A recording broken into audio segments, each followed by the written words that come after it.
Mile Spasič, vsi te poznamo kot legendarnega trenerja naše najmlajše selekcije U8. Vemo, da je nogomet tvoj svet, malo pa vemo o tem, kakšno je bilo tvoje življenje pred nogometom. Kaj je bila tvoja služba, kako si našel to ljubezen do žoge? Osnovni poklic moj je bil policist, ne pa nogometni trener ali pa nogometaš.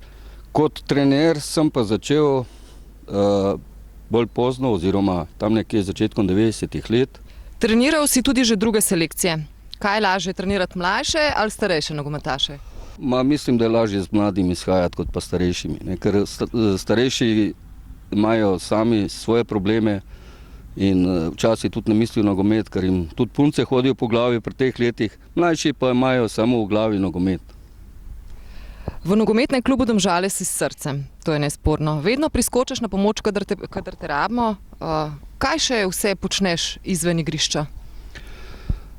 Tako je, v nogometnem klubu Domžale opravljam tudi druga dela. Ne samo, da uvajam otroke v nogometno igro, tudi pomagam pri raznoraznih organizacijah, pri izvedbi raznih turnirčkov, treniram otroke po osnovnih, uvajam otroke v nogometno igro v osnovnih šolah, opravljam tudi sodniške zadeve, torej sodim včasih prijateljske tekme. Ja, tvoj urnik je res natrpan. A kdaj pogrešaš prosti čas?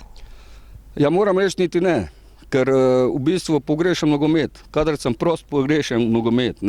Prostega časa malo je, ampak še tisto, kar je, še zmeraj ne morem brez nogometa, ker obvezno moram imeti pogledati kakšno selekcijo, ki igra, kadar jaz nimam teh obveznosti z otroci.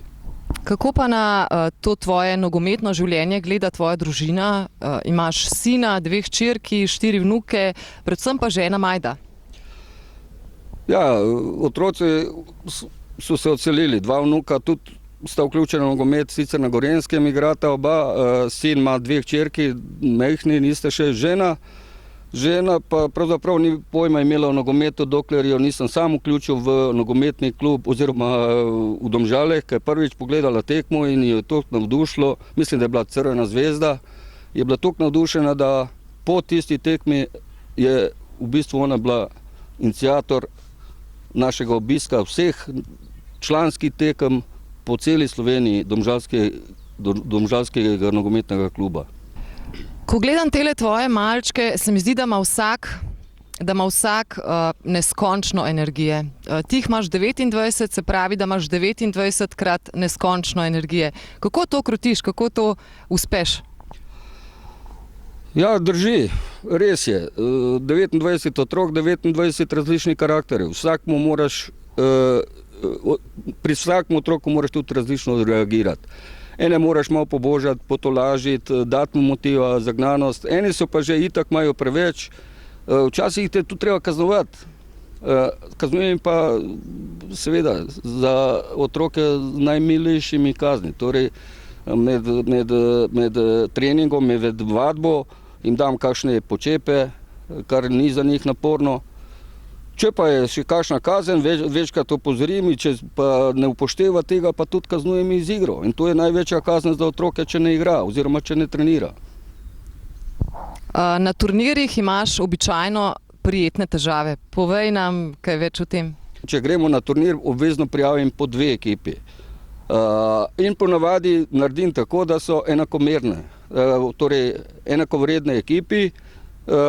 Tako da do zdaj se je zgodilo, mislim, da je 11krat, da smo med sabo igrali finale. Vedno poudarjamo, mogoče celo čedalje bolj, da pri tej starosti rezultat ni pomemben. Pa je res tako v praksi? Ja, res, da ni, rezultat res ni na prvem mestu, ampak tisto prav, da res ni pomembno prvo mesto, išče alibi za neuspeh. Si kdaj za trenutek pomislil, da se ne greš več? Nisem še enkoli pomislil, da se ne grem, ker brez nogometa res ne bi mogel živeti. Kaj bi pa svetoval staršem malih nogometašev? Na kaj naj bodo pozorni? Kako naj jemljajo nogomet? Prvo je šola, pol pa nogomet in morajo imeti dobre ocene. Otroci se igrajo, otroci se radi igrajo in naj to počnejo, kar radi počnejo v življenju. Torej, če je v nogometu, naj bo v nogometu, starši ga pa morajo pri tem podpirati. Za konec, Mile, a bi si obril brke, če bi Domžale zaigrale v Ligi Evropa? Bi, 100%. Hvala ti za tale prijeten pogovor, Mile. Ostani točno takšen, kot si, otroci te imajo radi. Tebi in tvojim mladim nogometašem pa želim veliko, veliko uspeha v sezoni, ki je pred nami. Hvala.